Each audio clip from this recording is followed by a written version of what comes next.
Are we man spreading enough? Dating when you're super driven, and you weird out.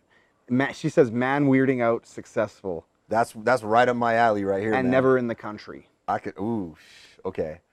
What's the whole question?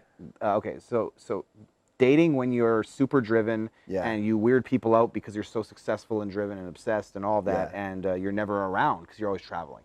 Yeah. Dating. Okay. Well, you and I can both speak about this pretty well, right? So I'm a single guy, so it's probably easier for me, right? For you, you've got an LTR, that you gotta manage, right? You guys are getting together this weekend, I think. Yeah, LTR with some LTV and the SG, SIG. And SG. We'll meet up in Singapore tomorrow. Nice, nice. Good for you, man. Well, so for me, being single, decidedly, and just dating, as I feel like it. First off, I have certain rules in my life. I go to sleep every night at 8 p.m. On the weekends, I don't say that publicly. I know, right?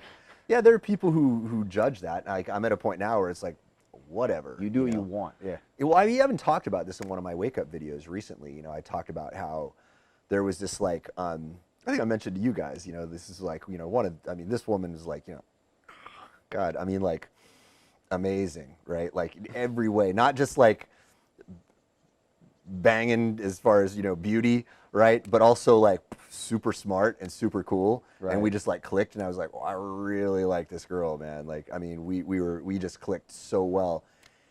And I'm not going to say what her job is. She's in the medical. I'll just say she's medical. And so her schedule just makes it so it's very, very inconvenient, right? And I was like, you know what? If I'm with you, I'm gonna ruin my life because I'm gonna break my schedule all the time, and I'm gonna do it because I won't be able to resist, not seeing you. So if you get another shift, you give me a call. Ooh, yeah. And that was it. And so the bottom line is you got to have your standards. Like I've got my boundaries, and so I have to. There are a lot of dating opportunities that I have to give up. And if there was a time in my life where I would have been like, all right, I'm gonna change myself because that woman is so amazing, and I'm like, nope, no one is worth that. No one is. No, nobody's worth your soul. No. And there is, say, like, the some of the people among us will say, well, it's about compromise. Yeah. I'm like, well, where do you draw that line? Yeah. Is it 50-50? Yeah. In which ways? All ways or some ways? Yeah. And it's like, there are things that you can compromise on, and there's things that you just can't. Yeah. Like, I can't live in the Philippines. Yeah, I can't either. I can't do it, right? Yeah. I love the people, man. I love the country, actually. But course. The pollution is the reason I can't stay there. Okay, that's not my reason. My reason is it has to do with the internet, and it has to do with the speed in which things don't get done. That and the internet just drive me insane. Yeah. People are awesome. Country's fine. It's all fine. I'm not racist or anything, but like, the cultural, the slowness, mixed with, which is just standard Spanish slowness. These are just racist dog whistles, Mitch. Oh yeah, dude, I noticed the same thing in Colombia. It's Puerto Rico too. It takes an hour to get a sandwich in Puerto Rico. Yeah. So hey, it is what it is. But let's be honest about it. Yeah, in the Philippines, there's a lot of that going on too. And I just and the internet, I can't deal with that. Yeah. So I can't live there. So that was a stipulation. That was just something that we had to work around in our relationship. And it's not about compromise. It was like, I'm not living there. Yeah. So we have to figure out something else. And so but then there's other things like, or she'll live in Vegas. It's like, I have to go there sometimes, and I will. Yeah. Maybe more than I'd want to. Yeah. But I will. But so there's little give and take things, but there are things that I won't break. So maybe for Helen, it's like, maybe you have to write down what are the things that you won't break about whether you're traveling or whatever it is, because like you're not saying that because of who you are, you're like, I don't want to ever have like a long-term relationship or something, but you're not going to change who you are and all these things anymore in order to fit somebody else's mold. Like, they have to basically decide that they're fitting into your system. I'm open. I have avoided long-term relationships for a long time, and there are plenty of women I've met where I was like, wow. I mean, there was another one that I met who, you know, I won't say the context because I don't want to say it, but I mean, you know, nothing happened with this woman, but I mean, we were clearly both obviously attracted to each other, and she lives in another country. You know, we met, you know, like at some event, you know, and they're a couple actually that I met like that.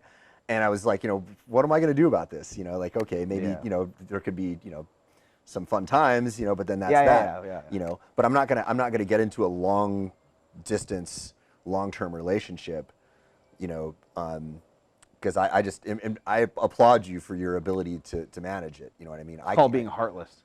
Yeah, yeah, right. For me, I just can't do it, man. Like I couldn't do it. Yeah, most people can't, and that's actually normal. I'd say. Yeah. It's just the same reason I don't want children. Yeah. It's like I can't imagine why people want children, but I know that I'm the weirdo because the truth is that I'm the odd one out. Yeah. So it is what it is. But no, like, I mean, dating, I mean, just have fun and date and that's what I do. Do your thing. Yeah. And if somebody comes along that can fit into your world, cool. Yeah. But if they don't, you don't want to start changing because you'll get miserable. There's so many people that talk to me on the down low who have kids and who are married, and they give me the truth because they know I'm the opposite, and they know I ain't gonna say shit. Yeah. But they tell me crazy things like they feel trapped with kids, and they feel guilty that they wish they never had kids, but half of them is like, not half. Okay, let me say this again. Part of them wishes they never had children, but they suppress that because they feel like they should never ever dare think something so terrible. Yeah. But part of them truly wishes they never had kids. Yeah. And that they feel trapped in the relationship that they're in, even though they absolutely love their wife and they love their kids and they love it. But there's a part of them that never wishes it never happened.